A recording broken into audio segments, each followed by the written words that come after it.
Do you have imposter syndrome? Imposter syndrome is a nagging suspicion that you're somehow tricking people into thinking you're more skilled or knowledgeable than you really are.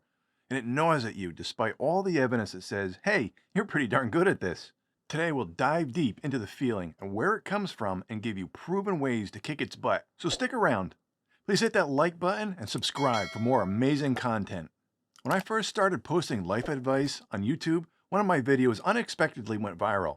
Suddenly, my inbox was flooded with messages saying how much my content helped them.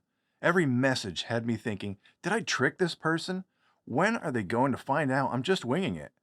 I felt like I was playing an influencer or thought leader role, which I didn't identify with. Imposter syndrome can be boiled down to persistent feelings of inadequacy, even with a track record of success.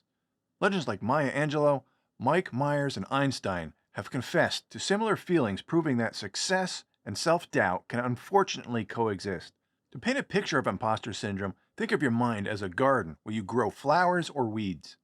In the beginning, when you're inexperienced, your garden is overrun with weeds. However, as you gain skills and knowledge, you learn how to cultivate beautiful flowers. Still, despite the flourishing blooms, there's this nagging worry that someone might dig up your garden and discover it was initially full of weeds. That's what imposter syndrome feels like. So how do we combat this? First, let's dissect our feelings of inadequacy. Pay attention to moments when your emotional reaction seems disproportionate to the situation. Maybe you get a promotion and can't feel happy, or perhaps you embarrass yourself and it destroys you. When this happens, ask yourself 5 questions. What am I feeling? What need is not being met? What am I secretly afraid of and why? What's the underlying issue here? Number 5 is deep down, what do I believe about myself? By answering these questions, you start tackling the emotional variable of imposter syndrome, understanding where it comes from and how to mitigate it. Another step to conquering imposter syndrome is challenging and changing your internal narrative. Imposter syndrome often appears as an internal critic, bombarding us with debilitating thoughts like you're not good enough or you're just faking it. If you're always thinking you're a fraud, guess what? You're going to feel like one. So let's rewrite that internal script. Firstly, become aware when you're engaging in negative self-talk. Counteract these thoughts by questioning their validity. For instance, if you think this success was just a fluke, challenge it with, what effort and strategy did I invest to reach this achievement? Next, reply to your question using positive affirmations, brief, precise, optimistic declarations related to a goal you're aiming for. An affirmation like, I am diligent and my hard work pays off, can be immensely effective. Remember that failures and mistakes aren't evidence that you're an imposter, but stepping stones on your path of growth. There are 4 P's of imposter syndrome: perfectionism, paralysis, people-pleasing, and procrastination. You might see some of these characteristics in yourself and start questioning your abilities. However, what if these traits that you consider flaws could be beneficial? While perfectionism often gets a bad rap, you can view it as a sign of diligence.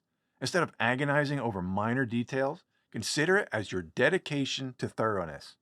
If you are prone to procrastination or feel paralyzed when faced with tasks, don't be too hard on yourself. Instead, view this as your unique approach to problem solving, taking the time to think things through before making a move. It's your own way of tackling challenges. When it comes to being people pleaser, it's not necessarily a drawback. People who aim to please others are often great at communication, empathetic, and know how to keep the peace.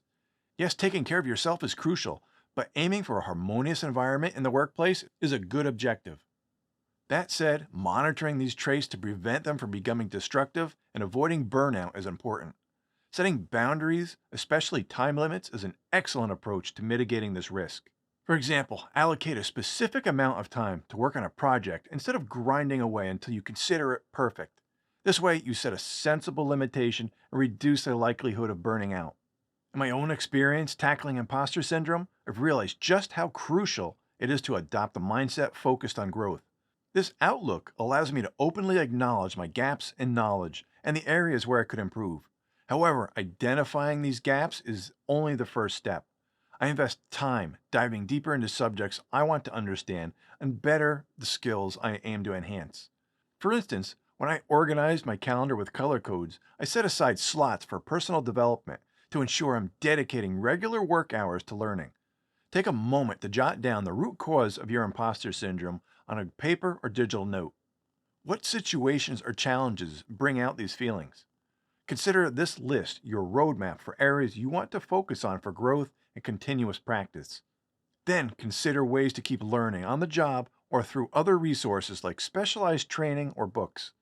Share these insights with your supervisor to explore how they might help you secure opportunities for further development in these targeted areas.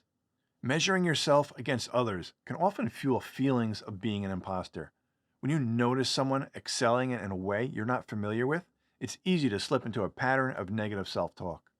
Rather than going down that road, shift your focus toward your unique talents and strengths. Sure, there are plenty of areas where I'm not skilled, and I could probably fill a whole video or a podcast about them. Some I'd like to improve, and others I'm fine with leaving as they are. For example, I may not be a wizard at typography, but I can create a visually pleasing presentation. Plus, I collaborate with experts who can fill in the gaps when needed. I choose to concentrate on my strong suits and appreciate the skills of those who excel where I don't.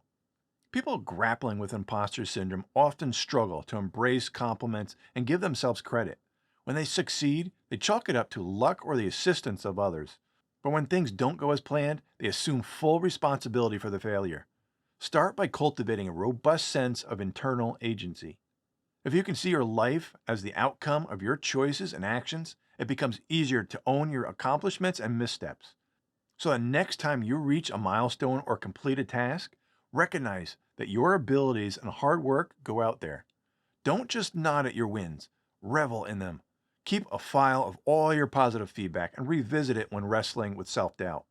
Doing so can neutralize any self-inflicted criticism and give you the confidence boost you need. Thanks for watching. Please subscribe to see more amazing content. Stay positive, friends.